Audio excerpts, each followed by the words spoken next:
반갑습니다. 신천교회 조동천 목사입니다. 진짜 영성 공부 10번째 강의가 진행이 됩니다. 오늘은 야곱의 아들들 중에서 가장 사랑받았던 아들 요셉에 대한 이야기입니다. 오늘 본 말씀은 창세기 49장 22절부터 26절의 말씀인데요. 제가 봉독해 올리겠습니다. 요셉은 무성한 가지 곧 샘 곁에 무성한 가지라. 그 가지가 담을 넘었도다. 활 쏘는 자가 그를 학대하며 적개심을 가지고 그를 쏘았으나 요셉의 활은 도리어 굳세며 그의 팔은 힘이 있으니 이는 야곱의 전능자 이스라엘의 반석인 목자의 손을 힘입어 빈다. 내 아버지 하나님께로 말미암나니 그가 너를 도우실 것이요 전능자로 말미암나니 그가 내게 복을 주실 것이라. 위로 하늘의 복과 아래로 깊은 샘의 복과 젖먹이는 복과 태의 복이로다. 내 아버지의 축복이 내 선조의 축복보다 나아서 영원한 산이 한없음같이 이 축복이 요셉의 머리로 돌아오며 그 형제 중 뛰어난 자의 종소리로 돌아오리로다. 아멘. 한계를 뛰어넘는 인생. 우리 인생은 누구나 다 일정한 그 한계 상황에 접하게 됩니다. 그런데 그 한계 안에 갇혀 사느냐, 그 한계를 뛰어넘느냐에 따라서 인생이 위대해지기도 하고 또 비천해지고 또 무의미하게 지낼 수도 있는 거죠. 자, 한계를 뛰어넘는 인생, 요셉을 통해서 우리가 어떤 면을 살펴볼 수 있을까요? 예전에 그 2012년 1월 30일부터 5일간 열린 지적 발달 장애인들만으로 참가하게 되는 그 2014년 평창 가을 스페셜 올림픽이 있었습니다. 그때 우리는 인간의 한계를 뛰어넘는 아주 감동적인 공연을 본 적이 있습니다. 개막 행사의 하트하트 오케스트라의 공연이었습니다. 이 공연은 장애 특성상 정말 해내기 힘든 하나의 목소리로 심포니 연주를 하는 그런 놀라운 일이었는데요. 인간의 한계가 없는 그런 어떤 기적 같은 일들이 이루어지는 것을 보게 됐죠. 국내 최초의 발달 장애 청소년 오케스트라, 이 하트하트 오케스트라를 한번 생각해 보십시오. 보통 이 장애인들과는 다르게 이 지적 장애인들에게 심각한 문제는 사실은 타인과 상호 작용이 어려움이 많은 사회성 장애이죠. 내 소리만이 아니라 다른 사람의 소리를 귀를 기울여서 잘 듣고 조화가 어울리도록 그렇게 연주해야만 이 오케스트라가 완성이 됩니다. 근데 발달 장애인들로만 오케스트라가 구성됐다는 것은요, 이것 자체가, 발상 자체가 거의 불가능한 것이었습니다. 근데 이 발달 장애인들 한 50명을 데리고 2006년에 이제 하트하트 오케스트라가 이제 설립이 되게 됩니다. 그동안에 한 150여 회가 넘는 연주 활동을 하고 미국, 중국, 베네수엘라 등 수많은 데서 공연을 함으로써 희망의 소리를 전하게 됩니다. 처음에는 각자 막 소리를 지르고요. 연습실을 뛰쳐나가고 제대로 연습을 하기가 힘들었습니다. 그들이 베토벤의 운명을 연주할 정도로 어엿한 정식 오케스트라가 이제 되게 되었는데요.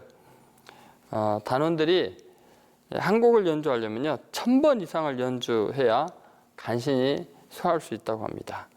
그럼에도 불구하고 온갖 장애를 극복하고 이렇게 아름답고 위대한 연주를 할 수 있었다고 합니다. 주변 사람들 모두가 절대로 불가능한 일이다 하고 말릴 때 신인숙 이사장님은 이런 말을 했습니다.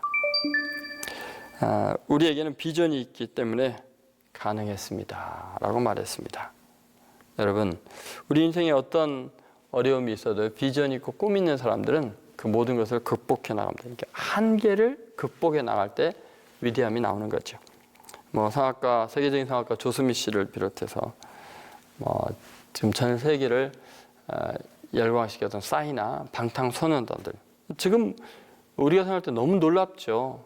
그들의 활약이 대한민국을 전 세계로 알리는 굉장히 강력한 놀라운 영향을 끼치고 있습니다.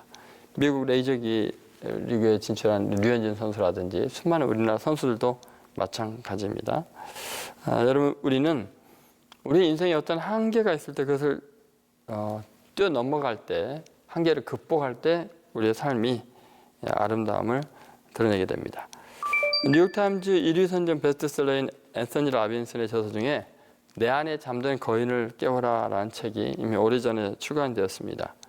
거기에 그런 말들이 나옵니다. 운명이란 것이 있다고 믿는 사람은 요행을 기다리는 변덕스러운 사람이다. 이 말은 이제 벤저민 디즐레일리가 한 말이죠. 우리는 모두 꿈을 가지고 있고 남다른 특별한 재능을 가지고 있을 뿐만 아니라 성공하고 행복하게 살 수 있다는 믿음을 갖고 싶어 한답니다. 그래서 우리는 지금보다 더 나은 인생을 위해서 많은 노력을 기울이고 결단하게 되죠. 그래서 훌륭하게 성공한 사람들의 삶을 보면은 자신의 기준을 아주 높여놓고요. 절대로 양보하지 않고 포기하지 않고 그걸 이루려고 노력하는 사람들입니다. 예를 들면 레오나르도 다빈치나 에브라함 링컨, 헬렌 켈러, 마틴 루터 킹 주니어, 또 로사 파크스, 알버트 아인슈타인 이런 사람들은요. 스스로에게 요구하는 용기가 있었습니다. 나는 이 자리에 머물 수 없고 만족할 수 없다. 더 나은 자신의 그 가치를 발휘하기 위해서 어마어마하게 노력했던 사람들이죠. 그래서 자신의 한계를 뛰어넘는 위대한 삶을 살았던 것입니다. 여러분, 우리 인생에는 그 많은 제약이 있는데 그 제약에 갇혀 있는 게 아니라 그걸 뛰어넘는 것, 그것이 그래서 중요합니다. 그런데 우리가 몇 가지 이제 우리 자신의 한계로 설정되어 있는 항목들이 있습니다. 그 중에 첫 번째가 뭐냐면요, 자기 자신의 한계입니다. 나라는 존재 자체가 하나의 한계로 이렇게 규정이 될 수밖에 없는 삶이라는 거죠. 오늘 요셉도 22절에 보면 이렇게 나오죠. 요셉은 무성한 가지고 샘 곁에 무성한 가지라. 그 가지가 담을 넘었도다. 이렇게 담을 넘었도다. 이렇게 이야기하는데 이 말의 전제는 뭐예요? 요셉의 생에도 한계, 울타리진 담이 있었다는 것을 의미하죠. 그 요셉에게 있어서 뛰어넘어야 할 담, 자신의 한계를 긋는 상황은 어떤 것이었을까요? 사실 요셉에게는 성격적인 결함도 있었습니다. 귀공자처럼 아버지의 사랑을 많이 받고 자라다 보니까 형들의 잘못에 대해서 그냥 넘어가지 못하고 다 일러 바치고, 또 자기 속에 뭐 어떤 꿈과 비전이 보이면 자기 속에 간직하고 있어야 할 텐데 형이나 아버지에게 상처가 될 줄 아는지 모르는지 그것을 함부로 말하고, 그래서 미움을 자초하게 되고 뭐 이런 것들이 있습니다.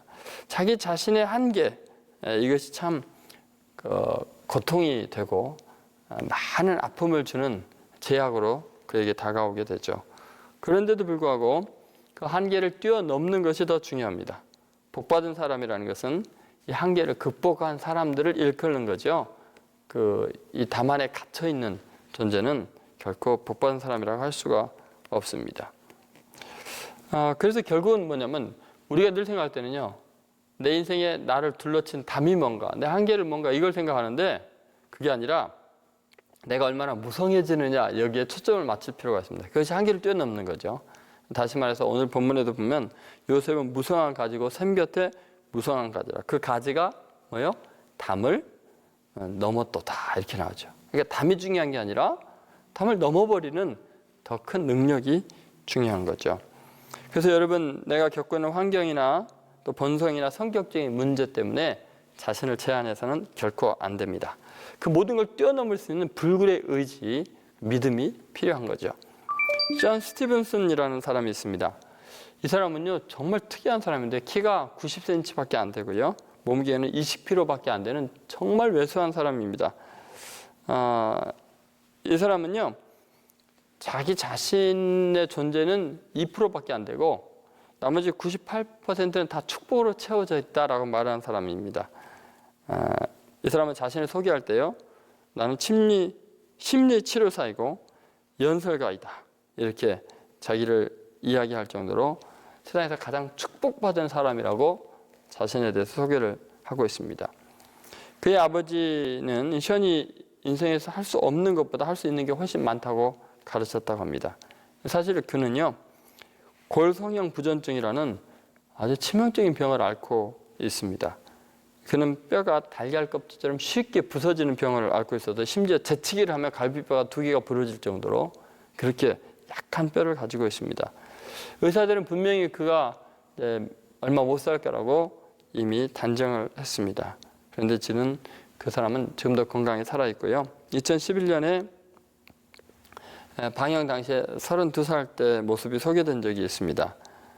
그가 성인이 될 때까지요, 뼈가 200군데 이상이 부러졌다고 합니다. 그 고통을 견디면서 휠체어에 의지해서 헬스, 수영, 자동차 경주, 윈드서핑까지 다 하는데 가만 보니까 저보다도 더 하는 게 많은 것 같습니다. 늘 이 사람은 이렇게 이야기합니다. 당신은 축복입니다. 그러면서 하나의 하나님의 명작품인 것을 기억하라고 말합니다. 여러분, 이 션 스티븐슨처럼 정말 자신의 한계를 극복하고 자신의 그 연약한 뼈를 보완하기 위해서 근육을 강하게 하면서 헬스를 하면서 이렇게 몸을 건강하게 해가지고 그 한계를 극복해서 위대한 인생을 지금 살아가고 있는 거죠. 그리고 이 작은 몸으로, 이 병든 몸으로 전 세계를 다니면서 희망의 전도사로 메시지를 전하는 위대한 사람이 되어 있습니다. 여러분, 우리는 어떻게 자신의 한계를 극복할 수 있는가를 다시 한번 생각해 보십시오. 그 무성한 가지가 담을 뛰어넘는 거죠. 이것을 보면은 시편 1편 2절 3절 말씀이 떠오르게 됩니다. 오직 여호와의 말씀을 즐거워하며 그의 율법을 주야로 묵상하는 자로다. 그는 시냇가에 심은 나무가 철을 따라 열매를 맺으며 그 잎사귀가 마르지 아니한 것 같으니 그가 하는 모든 일이 다 형통하리로다. 여러분, 시냇가에 심은 나무가 무성하게 자라겠죠. 그러니까 여러분, 담을 뛰어넘는 무성한 가지가 되려면 시냇가에 뿌리를 내린 나무가 되어야 합니다. 시냇가에 심은 나무, 그것이 뭐를 의미할까요? 그것은 하나님의 말씀을 주야로 묵상하는 자는 시냇가에 심은 나무 같다 그랬잖아요. 결국 내 자신의 한계를 뛰어넘는 무성한 가지가 되기 위해서는 하나님의 말씀, 그 말씀에 뿌리를 내린 인생이 되어야 한다는 것이죠. 여러분, 오늘도 분명히 그렇게 말하잖아요. 마르지 않는 샘 곁에 가지를 뻗고 있는 나무, 그것이 바로 요셉에 대한 표현이었습니다. 그래서 늘 그렇게 요셉은 샘 곁에 무성한 가지 이렇게 나오잖아요. 오늘 본문의 말씀에 보면 22절에 결국은 이 샘 곁에 있었기 때문에 무성한 가지가 가능한 건데 그 샘이 바로 말씀 그리고 하나님의 성령을 의미하는 것을 알 수 있습니다. 예를 들어서 여러분, 우리 개인이 정말 한계를 경험할 때 이걸 극복할 수 있는 가장 강력한 힘이 하나님의 말씀이라는 아주 예표가 되는 사람이 있습니다. 예를 들어서 삼중교를 겪었던 헬런 켈러 같은 분, 20세기 기적이라 불리는 분이죠. 이분은 나에게 잃어버린 세계를 되찾게 한 것은 책의 힘이다 라고 이야기를 합니다. 그 중에서도 내가 가장 애독하는 것은 성경입니다. 나는 어린 소녀 시절부터 언제나 용기와 기쁨을 얻기 위해 성경을 읽었지요. 나는 하도 많이 읽어서 어떤 곳은 글자가 문드러져 나갈 정도였어요. 그것은 내 손가락 끝에서 점자가 닳고 닳았기 때문이에요. 성경은 나의 전생의 지침이 되고 위안이 되었어요. 삼중고를 짊어진 나에게 불굴의 정신을 갖게 한 것은 성경이에요. 나는 날마다 성경을 읽을 적마다 기력을 새로 회복하고 포부를 확대해 나갔어요. 그러므로 시간을 내어 성경을 읽고 영을 새롭게 하야 해요. 그러니까 여러분, 삼중고라는 담이 헬렌 켈러의 삶을 완전히 막고 있을지라도 하나님의 말씀이 불굴의 의지를 줘서 그 모든 담을 뛰어넘게 하고 20세기 기적 같은 인생이 될 수 있는 거죠. 여러분, 개인뿐만 아니라 한 국가나 한 단체도 하나님의 말씀에 뿌리를 내리고 있는 그런 경우에는 어마어마하게 놀라운 역사가 일어납니다. 예를 들어서 영국이 위대해진 것은 영국 역사상 성경이 하나님의 말씀을 국가적으로 인정할 때 이제 이루어지게 됩니다. 예를 들어서 첫 번째는 영국이 부강하게 되는 첫 번째는요. 성경의 일부를 번역한 알프레드 대왕 통치기관에 영국은 미개와 분열의 무지에서 완전히 통일된 나라로 이제 문명국으로 발돋움을 하게 됩니다. 두 번째 단계는요. 성경 반포를 공식적으로 증진시킨 엘리자베스 여왕 1세 통치기간입니다. 영국은 처음으로 세계 강대국의 반열에 올라가게 되고요. 세 번째는 빅토리아 여왕 통치기간은요. 국력이 세계에 편만했고 그 영토가 세계에 산재하게 됩니다. 그의 나라에서 하루 종일 해가 지지 않는 나라라고 영화가 초절정에 이르게 되죠. 외국의 왕들이 찾아와서 영국이 그토록 위대한 나라가 된 비결이 뭡니까? 라고 빅토리아 왕에게 물어보면 빅토리아 왕은 자기가 갖고 있는 성경을 보여주면서 이 하나님의 말씀이 우리 영국을 이토록 위대하게 만들었다라고 서슴없이 말했다고 합니다. 여러분, 개인적으로건 국가이건 하나님의 말씀의 뿌리를 받고 있으면 그 말씀이 모든 한계를 뛰어넘게 위대한 민족으로 바꾸는 줄로 믿습니다. 성경을 사랑하고 그 말씀대로 사는 것이 이렇게 중요한 거죠. 또한 우리 한계를 뛰어넘는 가장 중요한 것 중 하나는 성령의 충만입니다. 성령에 사로잡히면 그럴 수 있는 거죠. 이 샘 곁에 무성한 가지라고 할 때 이 샘의 또 다른 의미는 요한복음 7장 30절 38절에 보면 누구든지 목마르거든 내게로 와서 마시라. 나를 믿는 자는 성경의 이름과 같이 그 배에서 생수의 강이 흘러나리라. 이렇게 이야기합니다. 결국은요, 한계를 뛰어넘는 어마어마한 힘은 그 생수의 강, 그 샘 곁에 무성한 가지, 성령의 충만한 것을 말할 수 있습니다. 내가 주는 물을 먹는 자는 영원히 목마르지 아니하리니 나의 주는 물은 그 속에서 영생하도록 솟아나는 샘물이 되리라. 이는 그가 그 성령을 가르쳐 말씀하신 거다 이야기하죠. 그러니까 이 요셉의 샘 곁에 무성한 가지라는 그 말은 바로 말씀과 성령의 충만함을 의미한다는 걸 알 수 있습니다. 여러분, 정말 중요한 것이 뭔가 우리는 성령으로 충만해질 때, 하나님의 말씀의 능력이 있을 때 모든 인간의 한계를 극복할 수 있는 위대한 사람이 되는 것을 믿으셔야 합니다. 요셉은 이렇게 자신에게 주어진 계시, 하나님의 말씀, 그리고 주의 영에 사로잡힌 사람이었죠. 그래서 요셉에 대한 표현을 보면 늘 그 꿈의 계시를 받는 거, 말씀을 받는 거, 그때 성경책이 없었으니까요. 계시, 하나님의 말씀을 받고 또 이와 같이 하나님의 영에 충만한 사람을 어디서 만나겠느냐 할 때 그 요셉의 특징은 뭐예요? 영이 충만한 거죠. 그러니까 말씀과 성령이 충만한 요셉이었다 보니까 뭐 노예로 팔려도 감옥에 갇혀도 그 모든 한계를 뛰어넘는 위대한 생애가 될 수 있었던 거죠. 요셉의 인생에서 그 엄청난 한계, 노예와 그 감옥살이라는 한계를 뛰어넘는 비결이 다른 게 없어요, 여러분.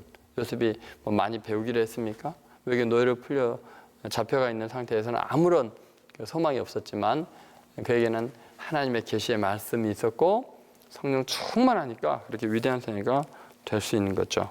여러분, 우리 자신이 늘 한계를 뛰어넘는 위대한 요셉 같은 생활이 되기 위해서 반드시요 샘 곁에 무성한 가지가 되어야 됩니다.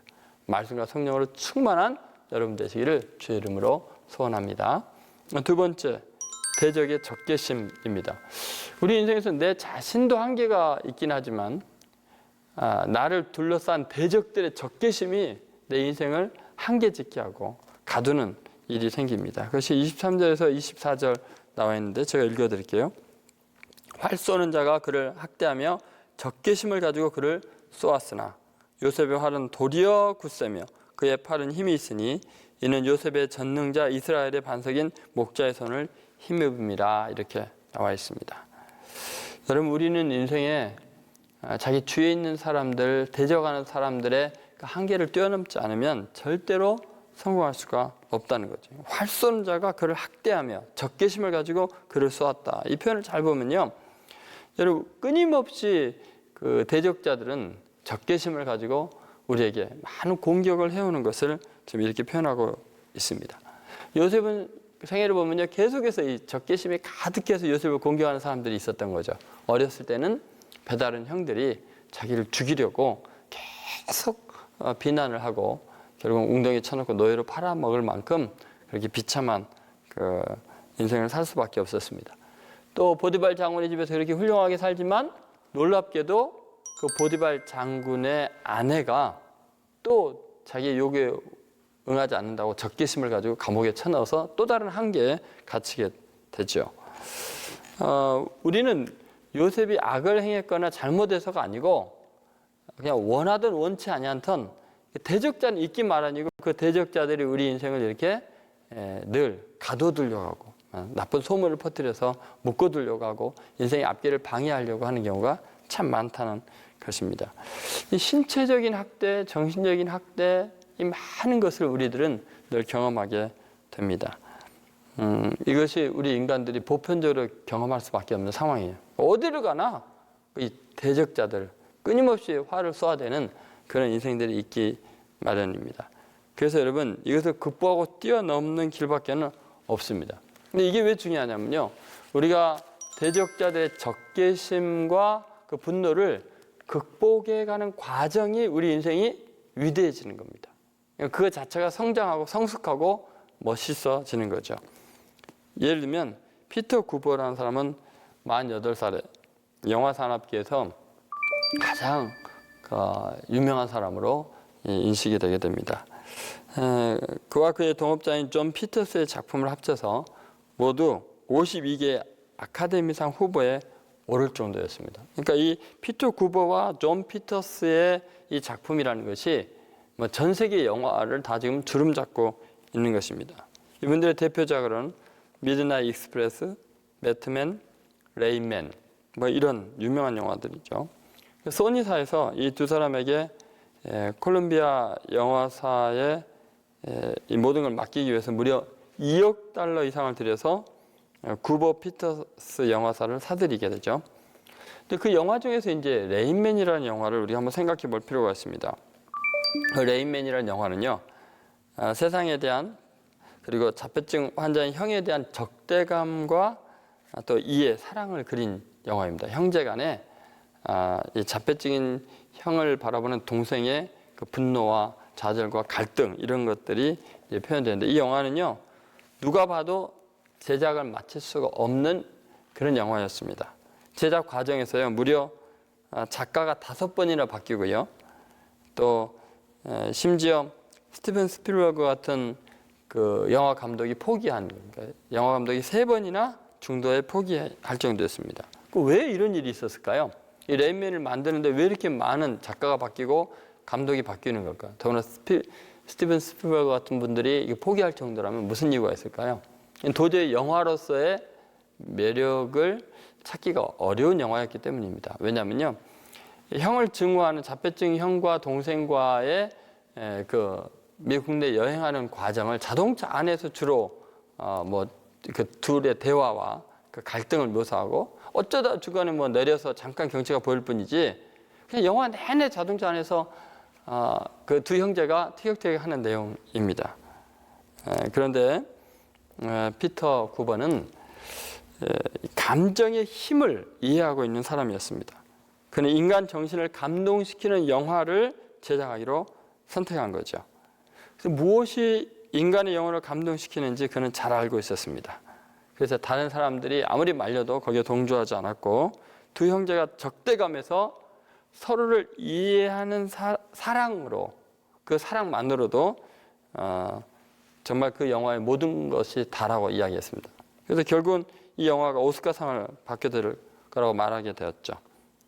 스티븐 스필버그는 좋은 친구들이 그를 설득하려고 많이 이제 말리려고 했습니다. 이 영화가 1988년 아카데미 작품상, 남우주연상, 감독상, 대본상 등 4개를 휩쓰는 어마어마한 그런 결과를 낳게 됩니다. 여러분, 이것이 의미하는 바가 뭘까요? 심지어 영화를 만든 사람도요, 인간을 감동시키고 가장 영향력 있는 것이 뭔지를 안 거죠. 그게 뭐냐면요, 적대감을 사랑으로 승화시키는, 인간의 감정을 움직이는 그것 자체가 가장 위대한 일인 것을 알게 된 거죠. 여러분, 적대감을 극복하는 메시지만큼 세상을 감동시키는 이야기는 존재하지 않습니다.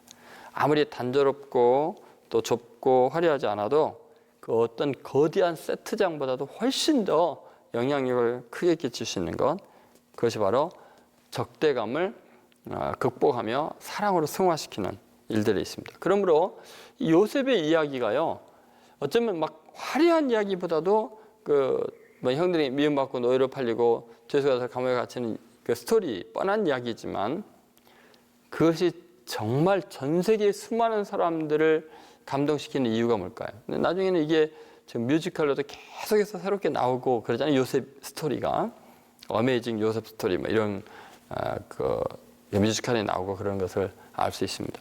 근데 그 이유는 간단합니다. 여러분, 적대감을 극복하고 사랑을 만드는 것만큼 위대한 스토리는 존재하지 않는다는 거죠. 그것을 잘 생각해 보십시오. 예수 그리스도의 이야기가 우리 인생에서 가장 놀라운 복음이 되고 전 인류를 구원할 희망이 되는 게 뭔지 아십니까? 인류는 자기를 찾아온 왕을 멸시하고 적대하고 그리고 벌거벗게 십자가에 매달려 죽였지만 그 예수님 그 적대감을 오히려 당신이 얼마나 인류를 사랑하는지를 표현하는 가장 중요한 방법으로 그 적대감을 흡수하면서 오히려 사랑으로 반응함으로써 전 인류를 감동시키는 그리고 구원하는 놀라운 일을 이루신 거죠. 이 쿠쿠라는 사람이 이런 말을 했습니다. 분노를 억제하는 사람은 왕보다 위대하다. 여러분들 이 마음을 생각해 보세요. 분노를 억제하는 사람은 왕보다 위대하다. 우리 인생에서 대적자들로 인한 분노가 끊임없이 일어나죠. 그런데 이걸 억제하는 사람은 정말 존귀한 사람이라는 말이죠. 잠언 4장 23절에도 그 유명한 말씀이 있지 않습니까? 무릇 지킬 만한 것보다 더욱 내 마음을 지키라. 생명의 근원이 이에서 남이니라. 그러니까 우리는 많은 걸 지키려고 하는데 정말 우리가 지켜야 될 가장 중요한 것 중에 하나가 뭐냐? 우리의 마음을 지키는 겁니다. 대적자들의 분노와 적개심을 평정한 가운데 사랑으로 반응할 수 있도록 마음을 지키는 것이 가장 중요한 일이라는 거죠. 우리의 모든 감정이 순수해지면 삶이 고양되지만 어느 하나의 감정이라도 순수하지 않게 되면 우리 존재의 한 부분이 사로잡히게 된다고 합니다. 그래서 왜곡되고 끝났는데 라이너 마리아 릴케가 그런 말을 한 거죠. 그러니까 모든 감정 그것이 사랑으로 충만해지도록 노력을 해야 됩니다. 그래서 누군가가 나를 적대할지라도 그를 향한 사랑을 포기하지 않도록 노력해야 되는데 이것이 하나님의 사람으로서 마땅히 해야 될 일들이죠. 그 요셉이 위대한 이유는 자기를 적대시했던 형들이나 보디발 장군의 아내나 그 밖에 어떤 사람에 대해서도 사랑을 포기하지 않은 거에 있던 거죠. 근데 이게 어떻게 가능하냐는 거죠. 제가 지금 하는 말은 쉽지만 삶의 현장에 딱 부닥쳐서 나를 공격하고 적대하는 사람이 생기면 여러분 그게 쉬운가요? 정말 어렵습니다. 근데 요셉은 그게 어떻게 가능했을까요? 그래서 오늘 보면 24절에 보면 이런 말씀이 있습니다. 요셉의 활은 돌이여 굳세며 그의 팔은 힘이 있으니 이는 야곱의 전능자 이스라엘의 반석인 목자의 손을 힘입음이라. 그러니까 결국 요셉은요 대적자들의 활보다 더 강하고 굳은 힘을 지닐 수 있었기 때문에 극복할 수 있었다 이렇게 이야기합니다. 상대편의 화살에 상처를 입는 것은 약하기 때문이라는 거죠. 도리어 더 굳센 사람이 돼야 됩니다. 화살 정도 튕겨나갈 정도로 꽂히지도 않을 정도의 강한 사람이 돼야 한다는 거죠. 상대편의 적개심 가득한 독과 살이 뚫지 못하도록 강한 사람이 되어 있어야 합니다. 화살에 맞아도 강한 팔에 힘을 지닐 수 있어야죠. 이런 강건함이 대적자들의 증오심을 무력화할 수 있습니다. 형들의 증오심과 적개심, 요셉의 사랑이 훨씬 강하기 때문에 그 증오심이 남아있지를 못합니다. 보디발 장군의 아내에 대해서도 전혀 상처를 받지 않았어요. 만약에 상처받았다면 총리 대신이 되는 그날 보디발 장군 아내 불러놓고 감옥에 쳐넣었을지 모르겠습니다. 도리어 굳세여서요.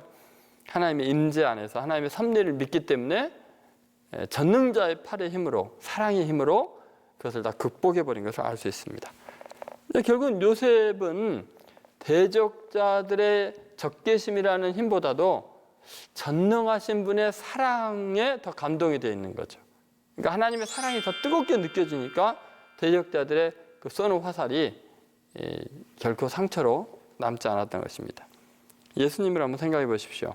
예수님은 자신을 채찍질하고 머리에 가시관을 씌우고 얼굴에 침을 뱉고 따귀를 때리는 그리고 모욕하는 십자가에 못 박혀 죽는 그 자리에서도 십자가 옆구리에 창을 찌르는 자들, 이 모든 대적자들의 적개심이 가득한 곳에서 주님은 도리어 그들에게 분노하지 않고 저주하지 않고 도리어 그들을 용서하셨고 복을 빌어주셨습니다. 능히 극복할 수 있었습니다. 어떠한 독화살도 적개심도 예수님을 상하게 할 수가 없었습니다. 예수님은 여전히 사랑으로 충만했고 온유하셨습니다. 주님의 강함이 바로 이런 강함이었습니다. 여러분, 충분히 사랑할 수만 있다면 세상에서 가장 능력 많은 사람이 될 수 있다라고 에밋 폭스라는 사람이 이야기했습니다. 어때 멋있는 말 아닙니까? 충분히 사랑할 수만 있다면, 아무리 적개심을 가진 사람도 품어줄 수 있다면 세상에서 가장 강한 사람이다. 이렇게 이야기를 하고 있는 거죠. 예수님의 삶이 그래서 그렇게 강하고 위대한 거죠. 요셉의 강함 이면에는 도대체 어떤 힘이 작용했을까 한번 생각해 봐야 됩니다. 이는 야곱의 전능자, 이스라엘의 반석인 목자의 손을 힘입음이라 했죠. 다시 말해서 하나님의 손을 힘입었기 때문에 그렇게 강할 수 있었습니다. 야곱의 전능자, 이스라엘의 반석인 목자의 손을 힘있는 인생. 무슨 말이냐면요, 사실 그렇게 형들에 의해서 팔리고 또 감옥에 갇히게 되는 이런 비극적인 일을 경험하지만 그것이 전능자의 손길이라는 걸 아는 거예요. 그러니까 대적자들의 쏘는 화살의 손길이 아니라 전능자가 그 모든 것을 움직이는 친히 목자가 돼서 자기의 삶을 인도하는 것을 아는 거죠. 그러니까 하나님의 섭리에 대한 믿음이 있었다는 거죠. 그러니까 하나님의 임재 가운데 늘 거하고 억울한 일을 당하고 대적자의 공격 속에서도 하나님의 이끄시는 손길을 보니까 증오로 반응하지 않고 사랑으로 반응할 수 있었습니다. 마이클 웰스라는 분이 하나님의 임재와 기도라는 책에서 이런 말을 했습니다. 우리의 문제들은 우리를 하나님을 향해 가까이 가게 해준다. 문제가 있을 때가 바로 하나님의 임재를 가까이 볼 수 있는 시간이다, 시각이다. 그때 우리는 무거운 짐을 지고 있지만 하나님의 임재가 치유할 수 없는 것이란 이 세상에 아무것도 없음을 이해하게 된다. 문제자를 하늘에 계신 하나님의 임재 안으로 이끌어가는 수단이다. 하나님의 임재가 우리를 새롭게 하고 회복하게 해주는 것을 보면서 그리스도인은 어떤 상황, 어떤 사건, 어떤 사람, 어떤 재난에도 감사할 수 있게 된다. 일어난 어려운 문제들을 해결할 수 있는 책임은 자신들에게 달려있다는 속임수는 믿는 자들로 임재하시는 하나님의 능력 안에 받을 수 있는 승리를 저버리고 여러 문제 속에 고독한 투쟁을 하며 낭비하게 만든다. 그렇게 이야기했습니다. 결국은 여러분, 위로부터 공급하는 그 위로의 사랑, 그 능력을 힘입어야 대적자의 증오심을 극복할 수 있습니다. 여러분, 예를 들면 스데반 같은 경우에 정말 자기를 공격하고 증오하는 그들을 이제 바라봐야 되잖아요. 그래서 사도행전 7장 54절부터 60절에 보면요, 놀라운 이야기가 펼쳐집니다. 수많은 사람들이 스데반을 저주하고 증오하면서 달려드는데 그 증오심의 눈빛을 바라보는 게 아니라요, 그 대적자들의 적개심을 보는 게 아니라 성령이 충만하여 눈을 들어 하늘을 우러러 하나님의 영광과 예수께서 하나님 우편에 서신 것을 보게 됩니다. 그리고는 그가 바로 그 적개심 앞에서 놀라웁게 보라, 인자가 하나님 우편에 서신 것을 보노라 하면서 오히려 내 영혼을 아버지 손에 의탁합니다. 그리고 마지막 외침이 이런 겁니다. 자기를 돌로 쳐 죽이고 있는데 아버지, 저들의 죄를 사하여 주옵소서. 여러분, 놀랍게도 대적자들의 적개심을 완전히 극복하고 용서와 사랑으로 승리하는 것. 이것은 전능자를 바라봤고 눈을 들어 하늘을 우러러봤고 성령 충만해서 그들을 위해서 축복할 수 있는 놀라운 능력을 발휘할 수 있는 거죠. 대적자들의 적대감보다 더 도리어 굳세여서 사랑의 반응으로 승리할 수 있었던 거죠. 여러분과 저도 이제 대적자들로 인해서 분노하거나 좌절하지 마시고 오히려 전능하신 야곱의 하나님의 팔을 힘입어서 도리어 굳세여서 사랑으로 그들을 품고 가고 감동시키고 승리하는 귀한 삶이 되기를 주의 이름으로 소원합니다. 세 번째입니다. 선조의 축복입니다. 25절부터 26절에 보면은 지금 참 놀라운 이야기를 하는데 우리 인생이 한계로 하나 주어진 것이 뭐냐면 선조의 축복이라는 것이 우리 인생의 굴레가 되거나 감옥이 되거나 또 한계가 될 수 있다는 이야기죠. 이것을 극복하고 뛰어넘는 것이 요셉의 이제 삶이었습니다. 자, 25절, 26절 읽어보겠습니다. 내 아버지 하나님께로 말미암나니 그가 너를 도우실 것이요 전능자로 말미암나니 그가 내게 복을 주실 것이라. 위로 하늘의 복과 아래로 깊은 샘의 복과 젖먹이는 복과 태의 복이 이루리로다. 내 아버지의 축복이 내 선조의 축복보다 나아서 영원한 산이 한없음 같이 이 축복이 요셉의 머리로 돌아오며 그 형제 중 뛰어난 자의 정소리로 돌아오리로다. 아멘. 이렇게 나옵니다. 여러분, 하나님에 대해서는 다른 사람들이 받은 축복보다 더 큰 축복을 사모해야 됩니다. 여러분, 정말 중요한 게 뭐냐면 우리 인생에서 우리의 한계를 짓는 것 중에 가장 위험한 것이 내가 그동안 받은 은혜, 내가 과거에 경험한 것이 내 인생의 한계가 될 수 있다는 겁니다. 가만히 생각해보면 우리가 알고 있는 하나님은 무한하신 분입니다. 그분의 능력과 은혜와 사랑은 내가 경험한 것보다 앞으로 경험해야 될 부분이 훨씬 많습니다. 그런데 우리가 신앙생활을 하다 보면 무슨 문제가 생기냐면요, 내가 과거에 행한 것과 하나님께 그로 인해서 받은 그 은혜 안에 하나님을 가둬두려고 합니다. 근데 신앙의 한계가 설정이 되는 거죠. 그래서 어떤 사람 만나면 맨날 옛날 이야기, 과거 이야기만 합니다. 간증하고 다니죠. 그럼 평생 그거에 갇혀 있는 거죠. 그럼 여러분, 하나님은 살아계신 하나님이요, 지금도 복을 주시는 하나님이요, 예전보다 더 많은 은혜를 예비하고 계시고 놀라운 능력을 여전히 행하실 것들이 많은 하나님이십니다. 여러분 믿습니까? 그렇다면 지금 내가 과거에 받은 그 은혜를 한계로 설정하면 안 된다는 거죠. 더구나요, 어떤 공동체에서 그 공동체가 과거에 누렸던 은혜와 복에 대해서 그걸 전통이라는 이름으로 수호하기 시작하면요, 하나님의 새로운 시대에 새로운 은혜를 주실 것들을 다 제한하게 됩니다. 이게 굉장히 무서운 겁니다, 여러분. 하나님은 우리에게 이 전통이라는 담을 뛰어넘기를 원하시고요, 한계를 뛰어넘기를 원하시는 거죠.